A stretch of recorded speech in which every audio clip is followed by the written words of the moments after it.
بسم اللہ الرحمن الرحیم۔ معزز ناظرین السلام علیکم۔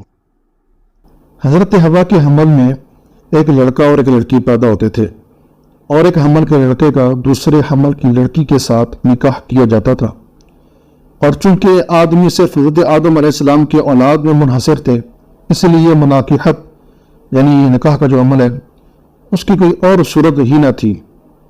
حضرت آدم علیہ السلام کے گھر ایک حمل میں قابیل و اکلیمہ پیدا ہوئے، اور دوسرے حمل میں حابیل و یہودا پیدا ہوئے۔ قابیل کی بہن اکلیمہ حابیل کی بہن یہودا سے زیادہ خوبصورت تھی۔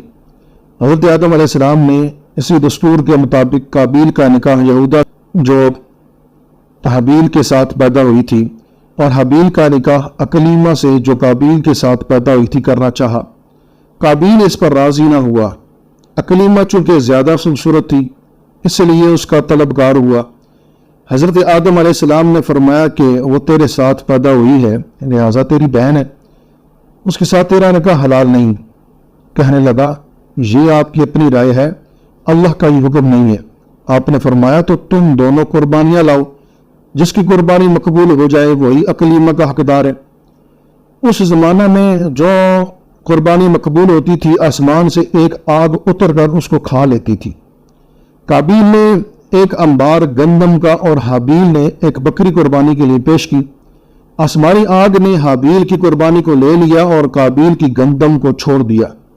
اس پر قابیل کے دل میں بغض و حسد پیدا ہو گیا۔ جب حضرت آدم علیہ السلام حج کے لیے مکہ مکرمہ تشریف لے گئے تو قابیل نے حابیل سے کہا میں تجھ کو قتل کر دوں گا۔ حابیل نے کہا کیوں؟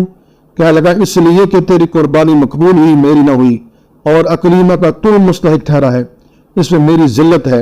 حابیل نے کہا تو اگر مجھے قتل کرنے کو ہاتھ اٹھائے گا تو میں تجھے قتل کرنے کے لیے ہرگز ہاتھ نہ اٹھاؤں گا، میں تو اللہ سے ڈرتا ہوں۔ قابیل نے آخر حابیل کو قتل کر دیا۔